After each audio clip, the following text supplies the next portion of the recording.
That was extremely smooth. Oh, we'll just add him in. Anton, welcome. Hello. It's like perfectly tuned. It's a well-oiled machine. Extremely on cue. It was perfect. All right, I was welcome. like coming down, just killed it. Just killing it. Yes. St. Patrick's Day. Give everybody a minute to join up. People are flooding in. It's great. Thousands. Nervous now. Oh my god. And that's like I made a mistake. Yeah. Thought these guys were low budget. Low budget but high impact. That's right. Yes. Oh. All right. Well, we'll kick it off. So, yeah, welcome to Atomics on a Friday. I have a short list of quick updates or notes or something at the beginning. First, I think the most important thing is to share that we are over 100 subscribers now. So we absolutely appreciate all the support from the community.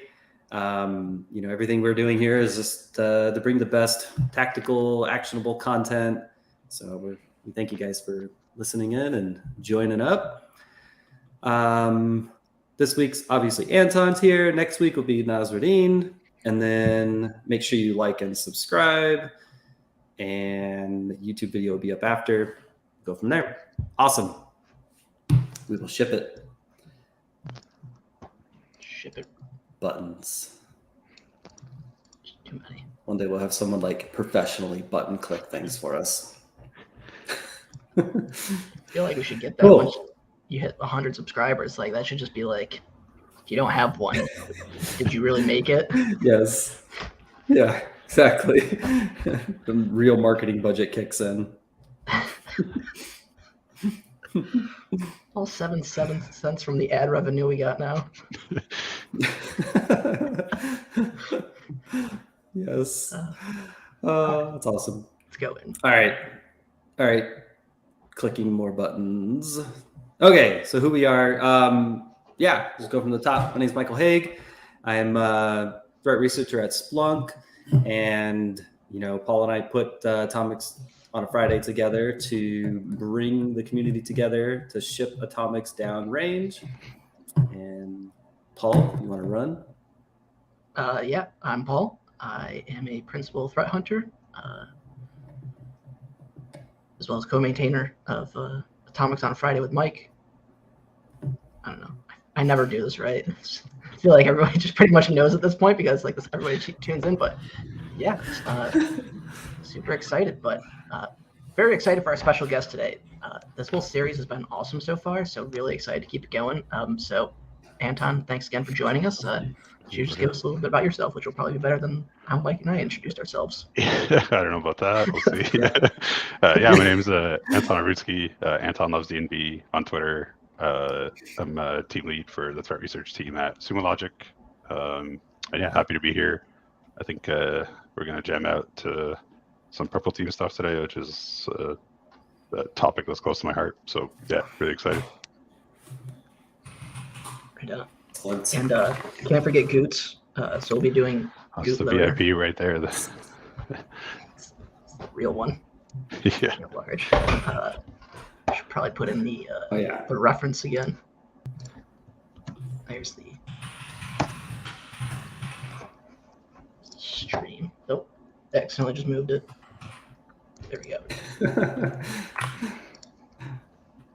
All right, so what are we even doing here? I think everyone's asking themselves that question, right? Yeah. Okay. So all right, let's just kind of push more buttons on the back end here. All right, I'm ready. Let's do this. The Goots. Right on. So for those of you just joining us, or maybe you're recapping this, we kicked off our March Madness series, kind of bridging the gap of taking a threat report and trying to go from reading it to making it actionable. So we started off with our awesome panel of guests for this month. And then last week we had Harrison on, where he provided our insights onto the cyber threat intelligence world and how we should read this, some of the things that we should probably avoid. kind of his approach to how he takes a threat report and then goes to stripping out and mapping TTPs, figuring out where some of the gaps are. And so today we're going to take those TTPs. We're going to then map them out, figure out some appropriate tests, whether they're procedurally one for one or things that from a technique standpoint are very close, that we can use to gauge the efficacy of our data sources, our analytics, in order for detection. So we can jump into that. And then next week, after we send these tests down range, we'll actually be looking at making sure that we have the right data sources and then going in to actually kind of figuring out how we should build detections for it. So kind of wrap up the whole series. So really excited to jump in today. I know Anton did some really cool magic on the back end, which I'm really excited to dig into. And then we'll have some resources at the end to share out so everybody can go and take this and send stuff down range. So I think we're ready to get into it. Excellent. I will drop the. Oh, you already dropped the Mandiant link, so that makes that easy. It's in there. Let's go. Cool. All right. Next button. Kind of did this, right? Or do we want to run through it one more time? Yeah, that's probably like the nice bullet point list that I tried to go off of, but just kind of hit it from the head. But yeah, so last week we did the cyber threat intelligence aspect. Yeah. So today we'll be digging into the purple teaming, and then next week we'll actually look into figuring out how to do detection engineering. So really excited for that. But let's get into it. Yes. I think we're at the point where everybody's like, now what? Again, please don't sue us. It's like the third time, but I'm just waiting for that cease and desist to come into the mail any day now. It's coming. Goot loader has been our theme. The Goots. Not to be confused with Goot kit, which is completely different than Goot loader. So I'll ask one question. Before Goot loader and all of this came up in the news recently and whatnot, have either of you heard of it or had dug into it before? I think I first heard of it when I saw the DeFi report. I think is when I first saw it. But I usually have a different point of view on these things than folks like Harrison would, where the names of this stuff doesn't stick with me usually. I'm usually I think like Mike, you mentioned like last week, you just like wrote through the report and you want to know like the like the command lines and all that juicy data. Like that's how I look at that mostly. But for some names like Goot loader, they kind of like stick out in your head a little bit. So I think that's how I remembered it. But I think for me, I look at it more of like what's the initial access vector, like the SEO poisoning is interesting, and like the actual like TTPs, especially at the procedural level, is what like I'm most focusing on, because I gave up on trying to like categorize all this stuff and remember the names and all the groups and UNCs and APTs. I could see why threat intel is like a separate-ish profession within our circle, right? Because that's a lot of work. Yeah. We determined there were kind of three modes of people who read reports, which is Harrison, who reads word for word, make sure commas and periods are in the right spot. Mike is smash and grab, along with Anton. And Paul just likes to read the headlines, the bylines, and then usually forgets what he was doing and goes on to something else. So those are generally the three ways that you can action a threat report off of that. That sounds about right. Yeah. And then you get your updates from me when I'm like, hey, Paul, did you see this? Yeah, I usually just wait for Mike to give me the juicy tidbits. Like it's kind of like the really short abridged version. Like just give it that like 20 minutes, and I'm usually getting some really good stuff. Yeah, I like to read the IDA screenshots. Sometimes, yeah, those are fun to look at. The IDA screenshots are actually kind of an important aspect for an Intel blog, because like if you don't have one, is it really research? I don't know. Like if you don't see all your moves and pops, can't make a good decision on how you're going to respond to this. I'm just saying. So, all right. I think I know who this one is, but yes. Yeah. All right, cool. Yeah, I think kind of the same for me, honestly. Like I smash and grab probably through all of these things and never really went back and and categorized by name and threw it in a spreadsheet and analyzed it or anything like that.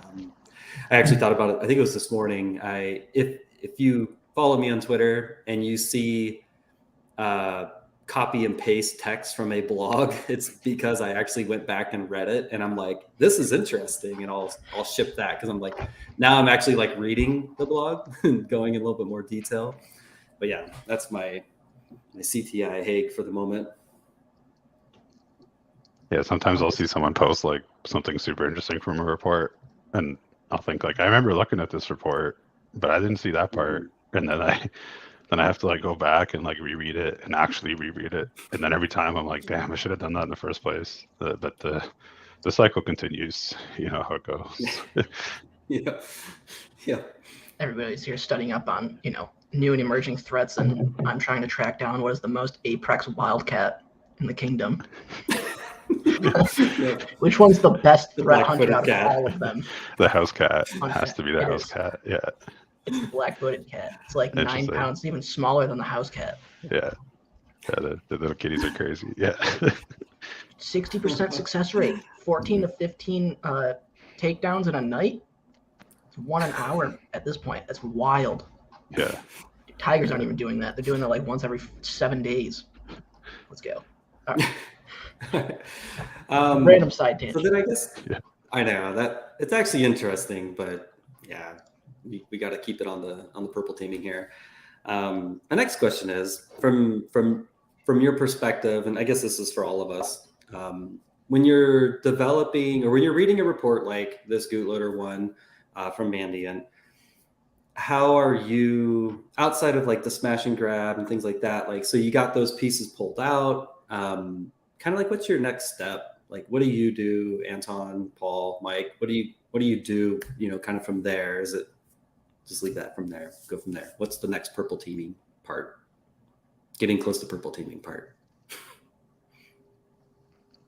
I think it probably depends on like what your role is at the time, I guess, so to speak. So if like before I joined Sumo, I did purple teaming as a consultant, and when I read these reports as a consultant, I would think like, hey, this client might be a good fit for this particular test case or TTP, or maybe this other client I knew didn't have the logs, and that would be like another interesting use case kind of thing. I think that perspective like shifts a little bit when you work at a vendor, and it becomes like, do we have coverage for this? Is it good coverage? Are we like spamming our customers with alerts? Are we like nailing down what we need to nail down kind of thing? So I guess it all depends on like what your perspective on purple teaming is, and if you're doing it as like an individual contributor for your organization or something like that, you'd probably be looking at the report thinking almost the same as a consultant, but in terms of like your own workplace, like, do we have coverage for this? What do we need? If we don't have coverage for it, what do we need to get that coverage kind of thing? That's usually where my head's at with this kind of stuff.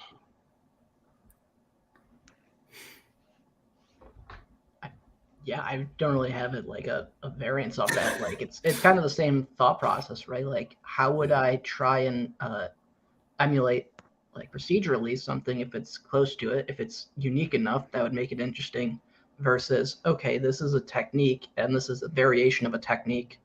Is that covered under something that, because do I want to spend the time making an analytic or something to detect every single instance, or is there something that I can make broad enough that's going to generically cover a technique in some capacity? And you go on Twitter, there's always the great debate in like the detection engineering aspect of it, of like where and how and like what level. But I think as long as you have something that can give you some signal in the entire thing, that's an improvement, right? Because every step they do, that's an opportunity for detection to determine where it is. Now, the further left you go, the further right you go, then it becomes like more critical to detect it, because then you're getting to that impact side. So the closer we can get and the more opportunities up front we can do it earlier on, then the less chance we have of potentially having a larger incident or breach potentially, right? So that's the way I think about it. And of course, like sitting in sitting in the vendor space as well, like it's kind of interesting of like how to think about that versus in the traditional aspect. Anton, you pointed out, like in a specific organization where a lot of things are more static, like I can do a lot more baselining across because that organization, like I have more knowledge and in depth versus potentially like sometimes like going into like specific instances or customer environments, and then like at a larger scale, like multiple. So kind of like one perspective of procedural versus technique, and where that balance is. Yeah, that makes sense. Do we? I don't know if we have it on our list today, but maybe it's like a good thing to cover, like what purple teaming is, kind of, and how we like think about it. Because I know the terminology in InfoSec is probably like all over the place, and people might have a different idea of what. Sounds what like a good thing to cover. Yeah, right. Yeah. It might be. Yeah. No better time. Let's go. Yeah. I guess like I'll kick it off. I think like I said, people have different definitions of it, and I think from my perspective, it's like a mix of like the red side where you're attacking and the blue where you're defending, but it's like a more of like a collaborative exercise where things aren't really kept under wraps. You typically in a purple team, you usually like do the execution and then check with whoever is on the other side of the console or whatever. Like, did you see it? And if not, let's run it again. Let's try different variations. I think that like a lot of things in InfoSec, there's a lot of like mystique around it. Like at what point do you become a red teamer? Like does someone give you like a badge that you're a red teamer? And I think it's the same for purple and blue and all that. So I think like, if you're running random TTPs at your workplace and just seeing how they react, like congratulations, you're doing a purple team, right? There's different like viewpoints and perspectives for it. You can do purple team professionally for clients. You can do it at an organization. So I think it's more about like that like try and see what you get aspect, playing around with your tools kind of thing, versus like a rigid framework where if you're not executing this particular thing, you're not a purple teamer. If you're not doing it this particular way, you're not a purple teamer.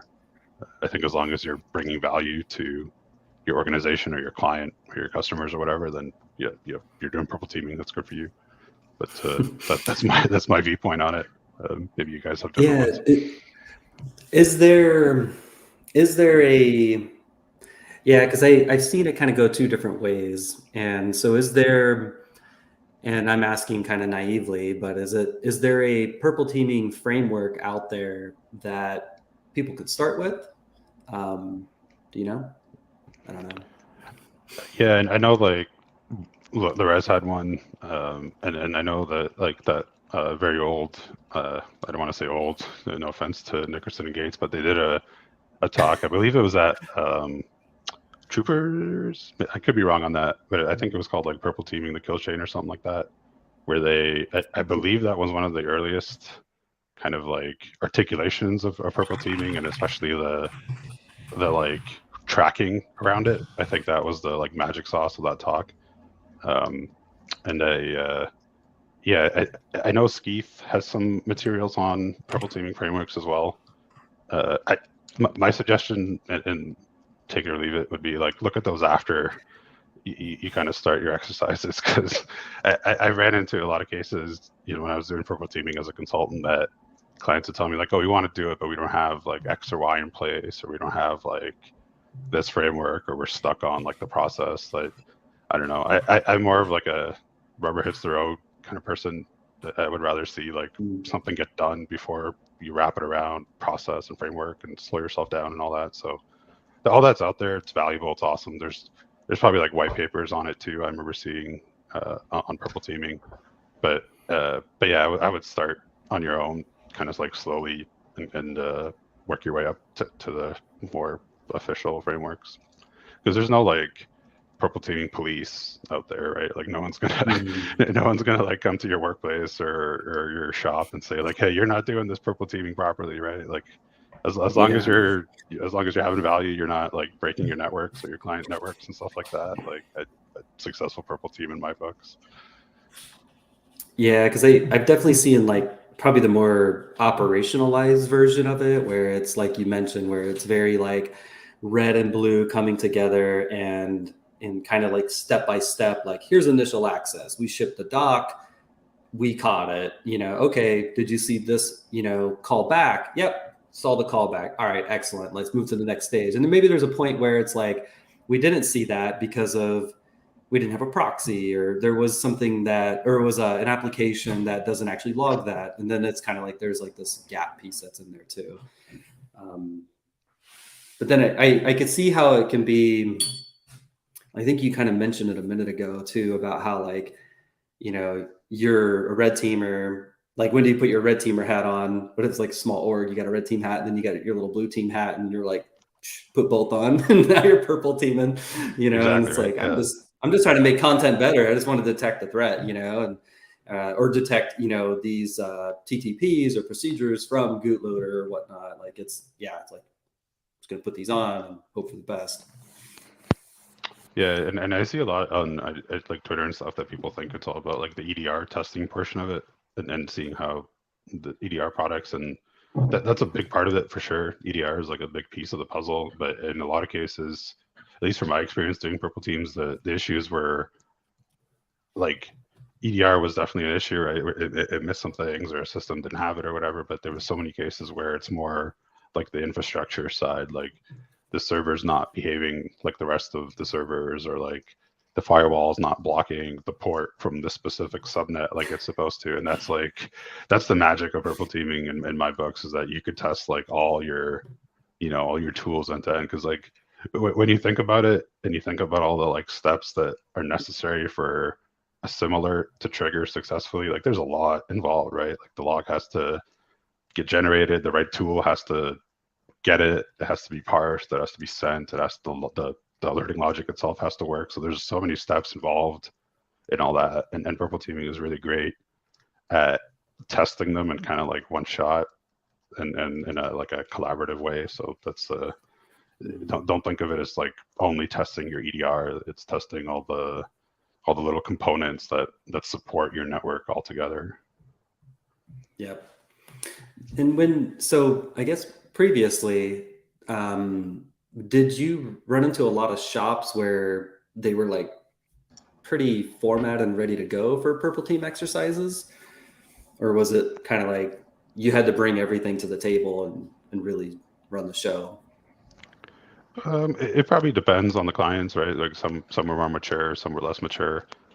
In the consulting space, a lot of that usually takes place at the statement of work phase, where you have your kickoff or whatever with the client. And the purple team engagement itself could be different things to different clients. It could be, some might want more defensive stuff. They want work on queries. Some want just EDR testing. Some want like a certain APT replicated. It all depends. But yeah, as a consultancy, usually like take the lead on that kind of stuff, and like run the show, so to speak, which is hard to do if you've ever done it. So shout out to all the purple team consultants out there hustling. It's kind of an interesting point. Like, how does an org go from in the maturity level where you may have security tools or things in place that may not all just be piping into a SIM, but you need to make that transition from just going from like, okay, we have a really good vuln management assessment platform. Now we're kind of bridging the gap. We're not necessarily ready for, excuse me, a red team, but we need to figure out like, are our tools working? So have you come across where you have those orgs that may not be centralizing everything, but they have the tools and the capacity to do some of those things in those, but not just in a centralized manner? Like, did that come up in your cases? Yeah, it came up quite a bit of times too, and it's a good way to like a third party report is a good way to kind of get what you want in an organization. So some clients would have engagements where they know they have certain gaps, and they just wanted them highlighted and articulated, and have the risk written formally, so it could go up the chain, and the decision can be made to invest in certain areas where the gaps were found, right? It's a weird dynamic where, like, because I've experienced it myself, where I could say something till my face is blue, but until like a third party auditor says it, it doesn't get the same traction. So it's I don't know, like a weird byproduct of our I don't know what to call it, our organizations or businesses and all that. But yeah, there's definitely been cases like that where you can use the purple team like tactfully to maybe highlight areas that you might know are weak, but you need like someone to champion it and someone to like articulate it in a more formal way, for sure. And Mauricio brought up a good point about purple teaming, is that it's sometimes more typically seen as like improving detection and visibility, which is not necessarily bad. But is there also sometimes a focus on validating the prevention capabilities, whether it's configurations of the firewall, GPOs, tooling, etc., to where it's, expect this to be blocking X. Does it actually block X? Right? Like, how often did you have a focus on prevention, not just detection, or even just coupling the two together? Yeah, quite a bit. A good example is like this new Outlook vulnerability with the hash leaking. That was one of my favorite things to try. Not the Outlook in particular, but just like a file with a UNC path, just to test if the firewall would send something out on 445. And I would always ask ahead of time, like, should this work? And 100% of the time it was no, it shouldn't. But that 100% didn't match. You know what I mean? Like it worked more, or I should say, it worked less than 100% or whatever. I probably get my words mixed up, but it worked more often than it should. Is the point. So that happened a lot, and that's what I mean. Like usually, like sometimes it's the security team that cares and feeds for the firewall, but sometimes it's not. Sometimes it's a different team. And that's one of the other benefits of purple teaming, is that it kind of like brings everyone together.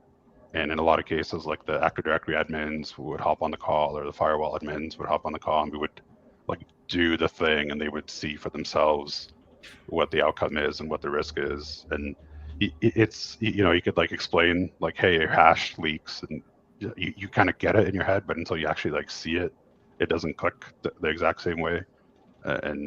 And also, like, what do you do with that hash after? You know, in a purple team, you can kind of like demo all that and show them. So it's really impactful to have like a real world scenario for that kind of thing, and you could see like why the firewall misconfiguration matters and what it could lead to potentially. So yeah, that happened quite a bit of time where they thought like this thing was on, or this firewall was configured a certain way, and it turned out it wasn't. But you know, that's the point of it all. That's why you have to like. That's the atomic red team. That's why it exists, right? You have to validate, and keep validating. Yeah, no, that's pretty much it, right? Like, I expect data source to be collected from X and Y. Like, does it actually do that? And of course, there's been like the evolution over the years of now getting to more like threat emulation, specific TTPs, things like atomic test harnesses, which are really going to the depths of detection and log validation. So I think it comes a long way and helps kind of bridge that gap of, okay, can we afford a purple team every month out of the year? Like, probably not. Can I get it maybe once a year, or even some companies potentially do it like once a quarter? But for other orgs, they kind of need that gap in between and figuring out like, okay, like how do I do it? And kind of taking some of those things like, okay, we fixed it on the purple team. Like, now 3 months down the road, did we do anything that potentially changed it and then could run potential like atomics? And so I think there's like kind of that bridging the gap, and again, going from like the walk, crawl, run aspect, like how does an org go from that walk into crawl, you know, or crawling into walking and then into running? I think that's sometimes missing in some capacities of like, how do we go and how do we know we're ready to go from each phase to the next, and like what's that potential bridge? And so hopefully we try and answer some of those points, or give some guiding ideas of how do you think you're ready. And so I think it's kind of like where we try and like answer some of those. Yeah, for sure. Or at least can help answer it. Is it taking down industries? Probably not. But is that helping gauge them? Sure. But I think we should jump into kind of the more purple teaming aspect. Like we touched on, specifically in our case of Gootloader, like we touched on like kind of how we should think about it, kind of what is purple teaming. But like now, how do we track it? So I think you can, Anton, dig into like a cool tool, kind of show like, okay, you know, to the point, we expect data sources or tools XYZ to work, and so we can kind of use this, and also touch on how Atomic can bridge the gap with this as well. So I think we should jump in. Pretty excited for this one. Yeah, for sure. Let me share my screen out here.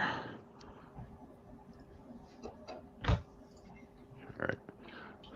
Let's see. Cool. I'll add it there. So this is the report that we've been looking at for the last couple of weeks.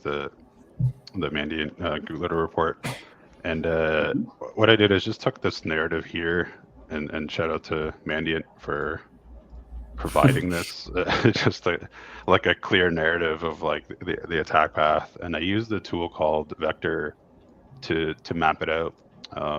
And shout out to the Vectr team. Vectr is like a free tool for the community that it's a purple teaming tool, but you can I'll hopefully show you the features of it and stuff like that. That it's really flexible of what you can do with it. So don't think that just because you're not doing like professional purple teaming that you can't use the tool. It's just like one command to run it. It's all Dockerized. It's super easy to set up and stuff. And it also supports SSO. So if you're at an organization with strict authentication standards and all that, you can tie it in with Google and all that good stuff. So the overall like structure in Vectr, and I'll make the screen a little bigger so folks can see. There's a database, which is I think like the base component of it, and you can have multiple databases in there.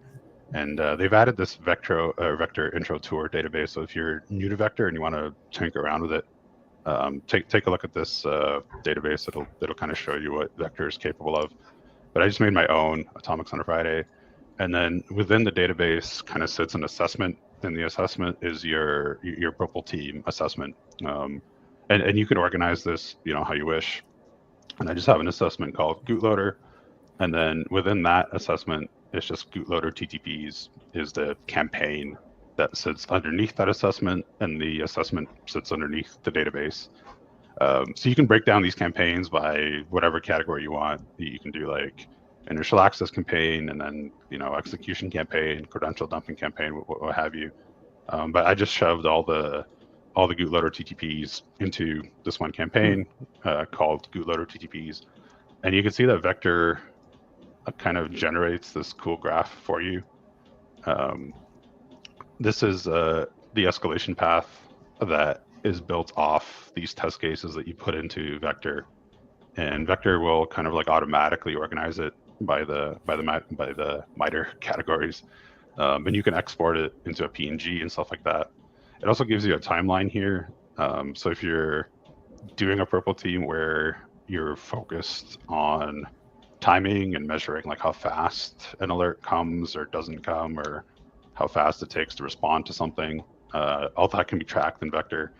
So all I did is put the Gootloader TTPs that are here, and I just put them into Vectr. And when you click into them, there's a whole kind of world of options. It's kind of overwhelming at first. And what I'm demoing here is just scratching the surface of Vectr functionality. It's really like a really cool tool that you can dig into and add your own kind of like notes and all that.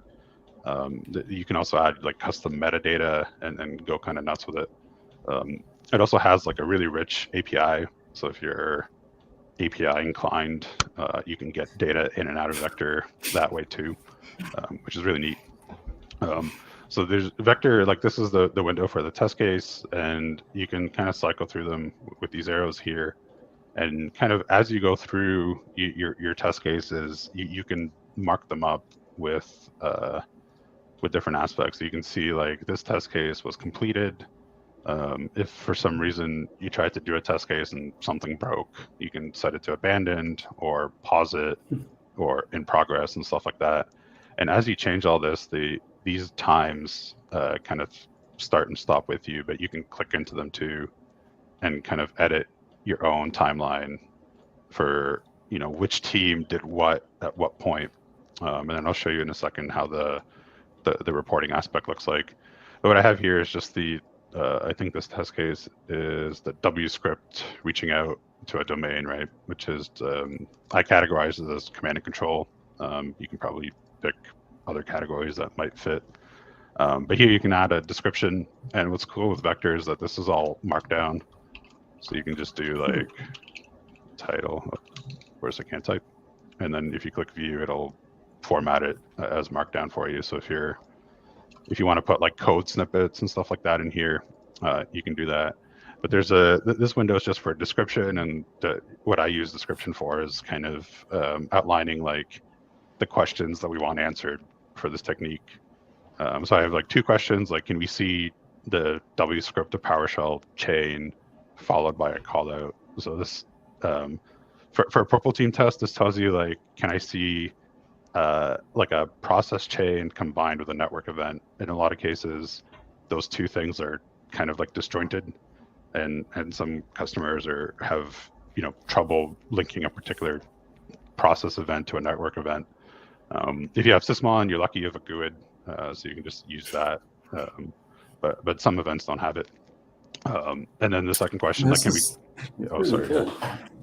Yeah, I was just gonna say it's very neat, kind of detailed here.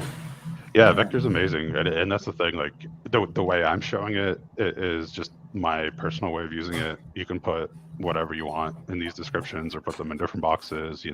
The world's your oyster, so to speak.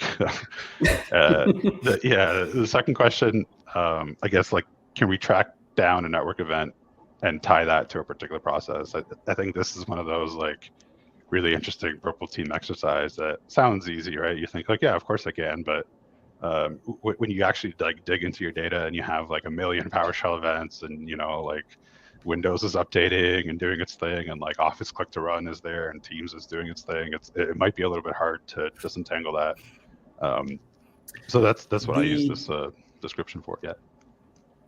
Under the blue team details there, that detecting blue tool, is that like a way to track how it was detected, more or less? Yeah. So let's say like this is actually a good example. So this within the blue team details box, there's the outcome section, and in the outcome you can click different outcomes. So you can say like TBD. We don't know the alert, kind of like where the data for the alert went to a black hole somewhere, and we don't know where it went. So you can set it to TBD. If the EDR just denies you right off the bat, you can click blocked or alerted, and then you can click even the priority of that alert. Some organizations have different processes for their alerting. So like a low priority would go to like a different queue. So depending on your organization, this priority may or may not matter, but Vectr gives you the ability to track it. And then under the detecting blue team tools. So let's say like for this test case, we ran it. We ran this atomic that we have here linked, and we ran it, and our SIM or whatever tool alerted you with a high priority, and then you can pick which tool it was, and you can even add your own tools. So if you're using a tool that isn't on here, you can add it. So in this case, like, I don't know, let's say CrowdStrike blocked it, and then that gets put into the detecting blue team tools. And you can also add outcome notes here. So you could say like EDR block this right away, or whatever have you, right? Or you can even add like a timeline or narrative, whatever have you. But then under that is tags, and I think tags are my favorite feature in Vectr. It comes with a couple built-in tags here, but you can add your own tag, right? And you can choose a color, or you can say something like double check this. And when you click apply, it just adds the tag to your test case here. So if you have like a couple test cases that might have been like blocked, but maybe not on a variation or something like that, you can add a specific tag that says, I tried a variation of this and it wasn't blocked, or I tried this particular variation that was blocked. You can track it that way. You can even add, I don't have it set up here, but you can even add Sigma rules to the test cases, as well as like evidence files. So you can actually upload like log files and stuff like that. And I think before we went live, we were talking about how I think Kerry Roberts has a custom logger for Red Canary test cases that output a JSON file that you can input into Vectr. So you can use it from like multiple angles, right? You can like plan your stuff first in Vectr and then do your executions, or you can kind of like do your executions and then add that log into Vectr, or a combination of both. Sorry. Yeah, go ahead. Yeah, no, just to fill that in. So there's using the invoke atomic red team PowerShell executor, there's a parameter for, I think it's called attire, ATT&CK. everything uppercase except for the I. And I actually think it was actually written by the security risk advisors, the team that makes Vectr, actually wrote that in that component, and exactly that. So when you're running atomics, you can say, hey, go log this, and pass the attire parameter, and it'll dump that JSON. Then you can import it into here. So when you have like a list of atomics for like an emulation plan using this, like I could log all those, put these in here, and then to your point, like come in and say, okay, like I blocked this, I alerted on that, I didn't see this, I got to go figure that out. And it makes it really interesting. And I think even just the basic of like, did I see it? Did I log it? Right? Did I log it? Did I alert on it? Did I block it? Or do I have nothing? And I think a couple weeks ago, Keith McCammon from Red Canary put out a very simple like spreadsheet of like, here's an atomic test, what happened, right? And then like a couple other fields of like a very simplistic, like I ran a test, this thing occurred, and then just kind of gives you the ability to like step through in a simplistic manner. And it's kind of like, again, going from the crawl, walk, run aspect, like that's a crawl, like we can then go to this, which is kind of more like the walk, run balance, but to really help identify like where this are at. So it's like super cool. Yeah. Within the operator guidance, like, can you jump into that a little bit? Like, what is that? Like, what can we do there? Yeah, this is for like what the test case, like what do you do to execute this? So like the procedural stuff, like how did we make this chain appear, or like what domain did we call out to? So for this case, I just linked an atomic test in here, but you can link, like I said, this is like a markdown editor, so you can put in like code for like each command line that you need to run and all that. And I haven't played with this feature in Vectr too much, but you can even build your own agent that'll actually like execute the test cases for you. And here on the left, you could add your different sources and targets, so you don't get confused about like where the attack came from and kind of where it went, sort of thing. And all these boxes too, like the red team and the blue team boxes up here, they have their own properties and their own like metadata in them. So you can do a whole bunch of interesting stuff with Vectr that I don't know how to use yet, to be honest. But this is the high level overview of Vectr and how it works at the basic level. You can get really advanced with it. The cool part about it, and this is only one like menu within Vectr that I just showed to give you an idea of like how powerful it can become. So once you have like your test cases executed, so let's say like this malicious zip file is saved to the user's download folder. Let's say we completed this test, this one got blocked, and we got an alert. And then the last test here, we completed this test. This is the zip file dropping the JS file. And let's say this one, there was no outcome. Like we didn't get a log for it. So once we're done here, we can see like each test case has its own like status and outcome and tags. And you can even sort by these. So if you just want to see the double check this tag, you can just click that and it'll just show you the one that you have. But the cooler feature, let's say like you did this Goot loader assessment and you're happy with it and you want to, show your boss, hey, here's the report. If you go to the reporting tab here, it'll actually spit out a really cool graph for you to show you exactly what was alerted, what was blocked, how this happened. And the more you fill out in that assessment screen, the richer the reporting is. If you scroll down, it'll break it down by like tactic or phase. And this gets really cool if you do these over time, because you could even report on trending. So you can see like, how are we trending on execution? Are we going up? Are we detecting more? Are we detecting less? And these are metrics that like InfoSec leaders crave, right? Everyone wants like accurate like InfoSec detection metrics, and they're tricky to do, right? Because it's also like complicated and wishy-washy, but the Vectr really helps you here.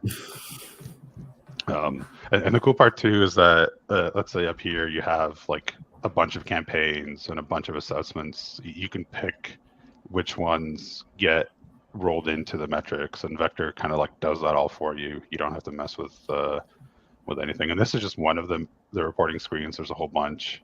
You can go into test case drill down, export this by CSV. You can filter by tags. This is one of my favorites, the heat map. This just gives you a MITRE heat map. By default, it's a little bit hard to read, but if you click this no test coverage filter, it'll just get rid of the stuff that doesn't have a test case assigned to it. And you can even export this into an attack navigator layer. Of course. So, yeah, right. So you can you can really live in MITRE ATT&CK with Vectr and just be the happiest individual. So it's a lot of fun. Yeah. Seeing we don't have coverage for everything, Anton. I know, right? It's problematic. Yes, my KPIs for this year are very bad. There's plenty of time to run all. I think Carrie posted a thing. We have 1,800 atomics across four big components. Wow, congrats. That's awesome. We're getting there. We'll have coverage for everything, and then you can truly hit the bingo check mark.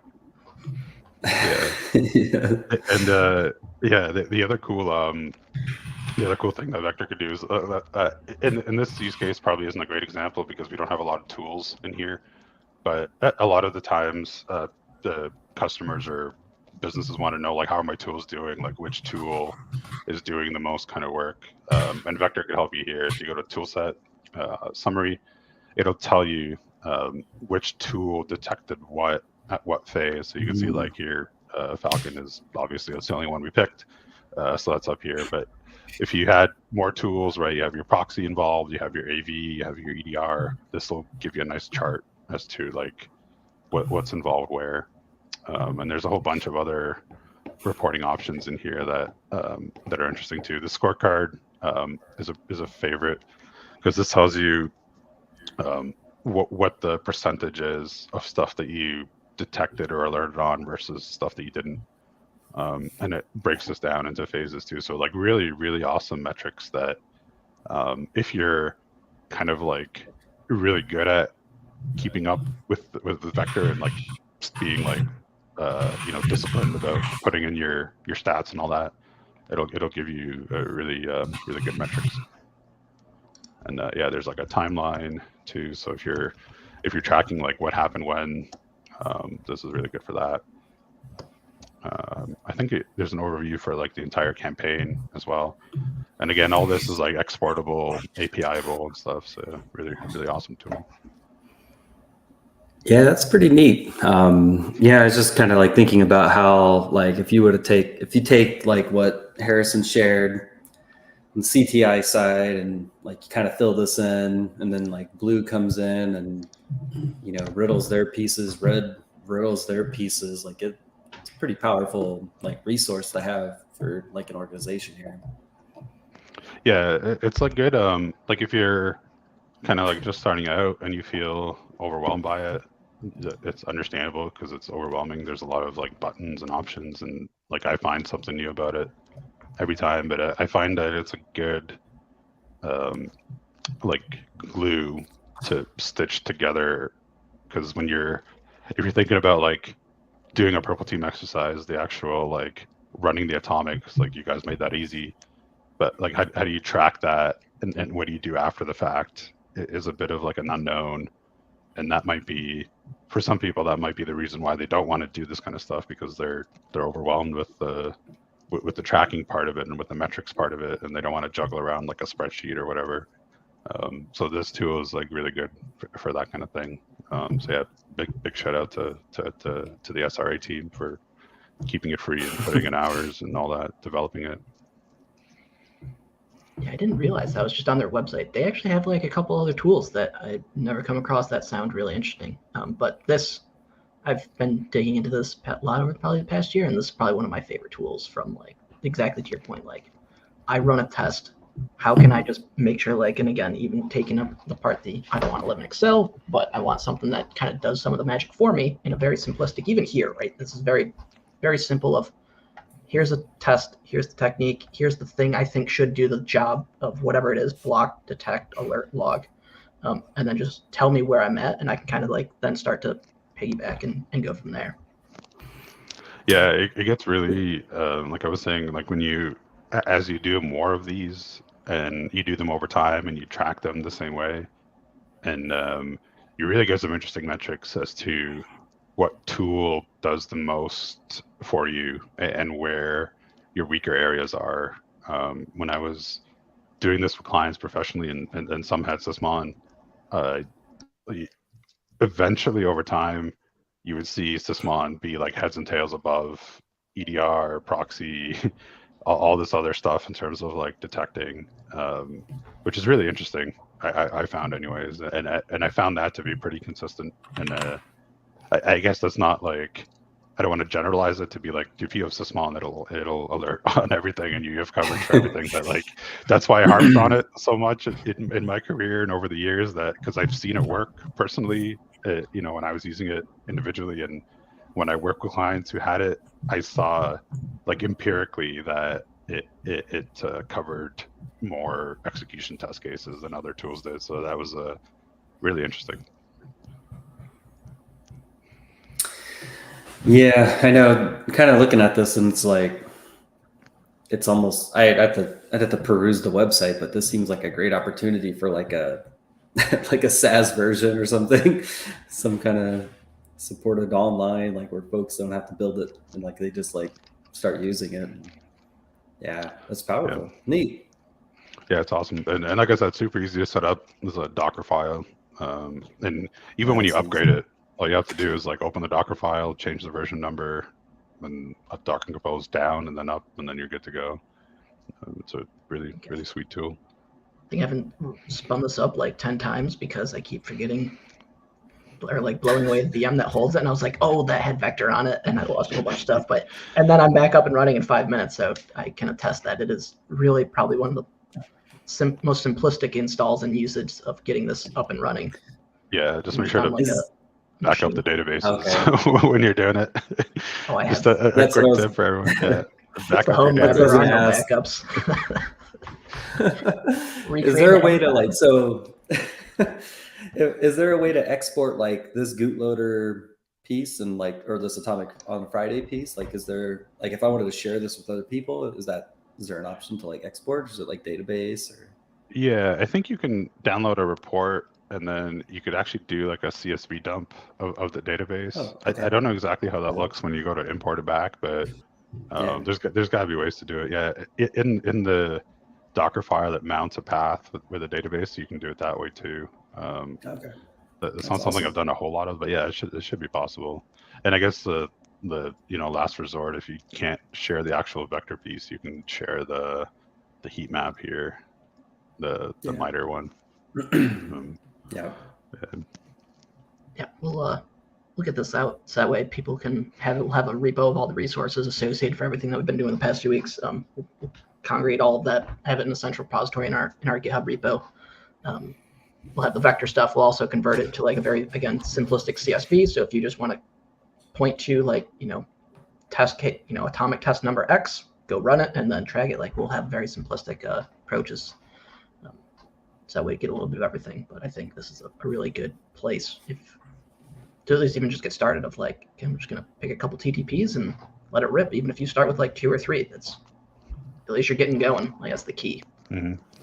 Yeah, once you kind of get started with this and you get comfortable with like executing and tracking and all that, you really start to, it's a really powerful dynamic. I always found like to be able to like run something of your own in your own environment and then be able to like check the logs for that and be able to like repeat that and iterate on it. It's a really great way to like test your tools and validate your alerting and all that good stuff. Because otherwise, like, how would you do it, right? Like, how would you, like, what would you do, right? I know, like, I think it was Chris Sanders who tweeted a couple of years ago, like, the whole SOC analyst dilemma of staring at a blank search bar, and that always stuck with me because, like, that's a great point. Like, how do you start? What do you do? And this is a great way to start. Like, run who am I, and see if you can find that. Then do ipconfig and see if you can find that, and then go from there. And then you'll see how quickly it'll kind of like snowball, and before you know it, you'll be Jupyter notebooking and running attacks and all this good stuff. So yeah, it's an interesting journey for sure.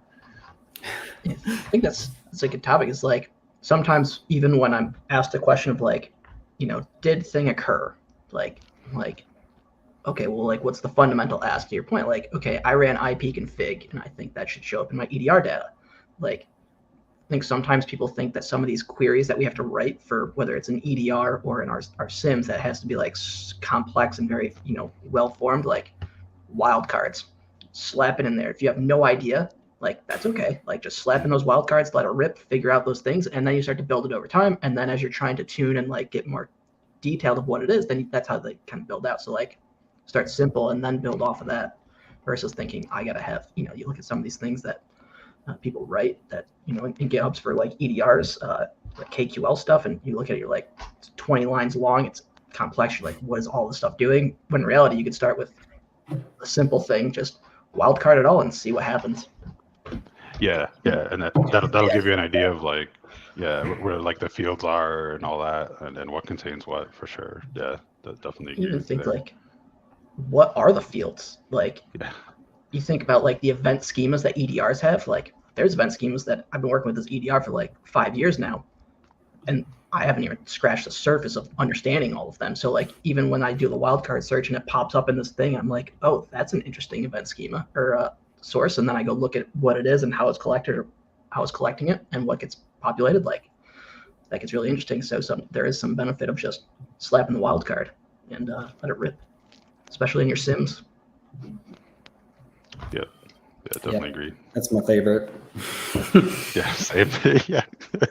Don't use any of my searches. If I give you a search, don't ever put that in production because it's like triple wildcards everywhere. It's gonna, bills are gonna go through the roof. But you gotta start somewhere, right? I mean, we shouldn't be like shaming people for their query etiquette or whatever, Like, I've done plenty of like bad practice searches in my career. Query hygiene. Yeah, query hygiene. I mean, Splunk's running as root in my home lab right now. Like, yeah, why not? Why not? You're gonna tell me that's wrong? Yeah. No, is it wrong? Yeah. Yes. Is the production? No. So I don't care. But, yeah. I mean, that's production. If there's any like takeaway here, it's that the bar for purple teaming, at least in my opinion, is very low. Meaning that don't be afraid to do it. And that's not to say like the bar for like purple teaming generally is low. It just means that like, just don't be afraid to jump in, right? Like we just talked about, like who am I is a great purple team test case to start with. I don't see anything wrong with that. And you'll be advanced in no time. I mean, I just wrote an atomic and had it merged in last night. That was a variance of who am I, realizing like as simple as who am I to a redirect of a file, like that test didn't exist, but it's still interesting because I'm looking for two things. One, the process execution, and two, the file write associated with it. Not necessarily, and those two things are two different data sources. Even though I may expect EDR to be the thing that catches both of it, I expect two different things to occur. So even simplistic things like that, like it works. Yep. Yeah, definitely. And then that's what like helps you like get your feet out from under you, right? Like that's that helps you get the foundation, and then from there you understand data sources, you understand the data pipeline, you understand like the fields, the queries, and all that. So it becomes easier to build off of. Yeah. Say if it gets results, who cares how you got there? And then over time you build the skills and knowledge and figure it out. But if you start out and you solve something like, hey, realize we don't have the ability to detect, or our prevention tools aren't working like we should, like congrats, like you identified a problem and now can go work toward a solution. So if that's what happens, then congrats, you're already on the path to success. Yep. And you're a purple teamer. Feel free to add that to your title. That's for everybody. Yeah, add it to your add to your resume. Yep. Get your badge. That's right. Something I was just thinking about was like, even with like any kind of emulation plans that you run, it seems like Vectr is a really sweet way to track something large. If you're running a bunch of them at once and you kind of wanted to go back and track that, I don't know, kind of a neat process.